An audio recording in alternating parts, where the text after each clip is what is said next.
यदि आपके भी पीस लिली के पत्ते जल रहे हैं, पौधा फ्लावरिंग बिल्कुल भी नहीं कर रहा है और गर्मियों में इस तरीके से पत्ते की टिप जली हुई नज़र आ रही है, ज़्यादा पानी देते हैं तो पौधा मरने ही लगता है, कम पानी में पत्तियां ड्रूपी होने लगती हैं।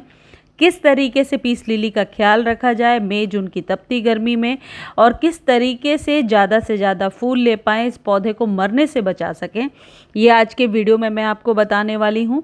पीस लिली के पौधे को अपने किचन से निकाल करके वो कौन सी चीज़ है, कौन सा खाद है जो दे देने से फूलों की संख्या लगातार बढ़ती जाती है और आपके पीस लिली में किसी भी प्रकार के फंगस का भी अटैक नहीं होगा यदि ये वाली चीज़ आप पीस लिली के पौधे पर देते जाएंगे।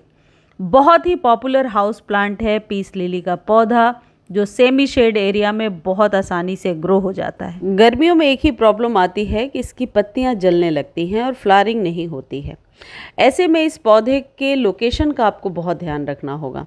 ऐसे जगह पे आप रखेंगे जहां या तो मॉर्निंग की मीठी मीठी सी धूप मिल जाए जैसे 7-8 बजे की, या फिर जाती हुई धूप मिल जाए जैसे मैंने रखा है अभी 4:30 के करीब हो रहा है, 4:30 के करीब। तो अभी की जो धूप होती है वो बहुत ही मीठी सी धूप होती है, जैसे मैं आपको दिखा रही हूँ।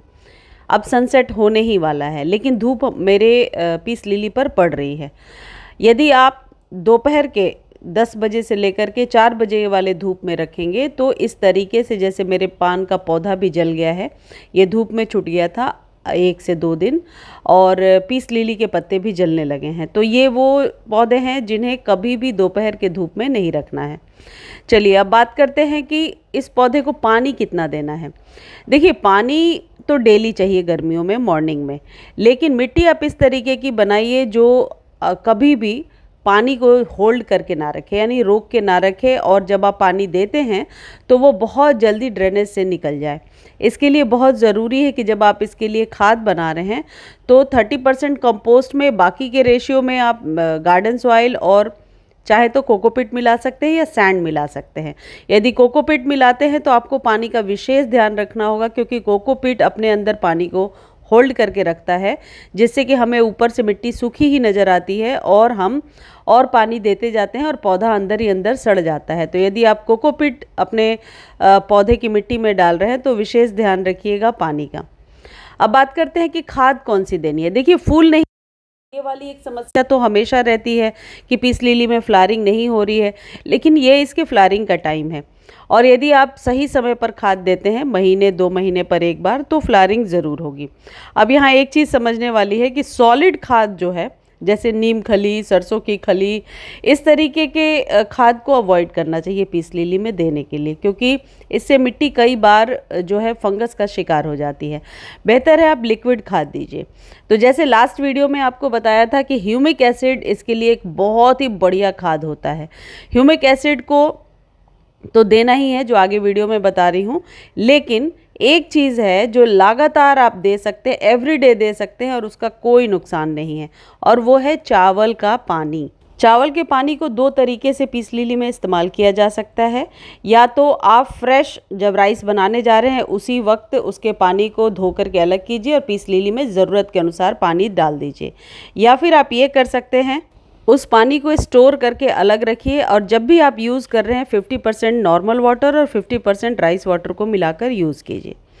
ये जो अगली खाद है जो बहुत टेस्टेड है, ये आप दे सकते हैं पीस लिली पर, और ये 3 से 4 दिनों में फूल खिलने लगते हैं इसको देने के बाद, और ये है ह्यूमिक एसिड। लेकिन इसको हमेशा 45 डेज़ के बाद ही रिपीट करना है।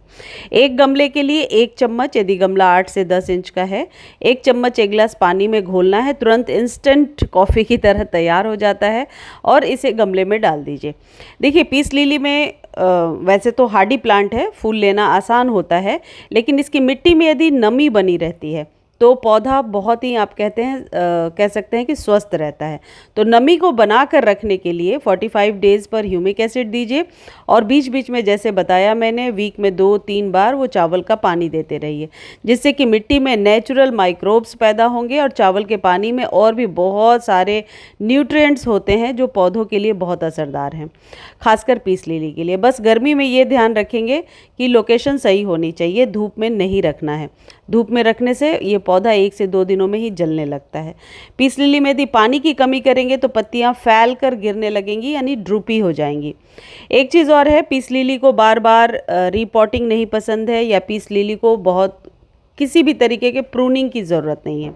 तो पीस लिली के पौधे को 1-2 साल तक आपको रीपॉट करने की ज़रूरत नहीं पड़ती है, जब तक इसकी जड़ें ना भर जाएं। जड़ें बहुत आसानी से इसकी नहीं भरती हैं, तो इस बात का ध्यान रखिए कि एक गमले में जिसमें लगाया है उसमें ही लगे रहने दीजिए, और सभी पौधों की तरह बार बार प्रूनिंग करने की और आप कह सकते हैं रीपॉटिंग की ज़रूरत नहीं है। इसके फूल जब खिल जाते हैं, खिलने के बाद आप डेड हेडिंग कर सकते हैं, लेकिन उसके लिए 10 to 15 डेज़ तक वेट करना होगा, जब तक कि वो जो फूल है वो फेड होकर येलो ना हो जाए। जब फेड होकर येलो हो जाएगा तो उसको नीचे से स्टेम के पास से कट कर देंगे, तो नई फ्लावरिंग ले पाएंगे। इस तरीके से बस 3-4 चीज़ों का ध्यान रख के आप अपने पीस लिली पर लगातार फूल ले सकते हैं। मुझे उम्मीद है मेरे द्वारा दी गई ये जानकारी आपको बहुत अच्छी लगी होगी। पीस लिली के पौधे से रिलेटेड जो भी जानकारी थी मैंने आपके साथ शेयर किया है। आप चैनल को लाइक, शेयर, सब्सक्राइब कीजिए, और फेसबुक पर देख रहे हैं तो फॉलो ज़रूर करें।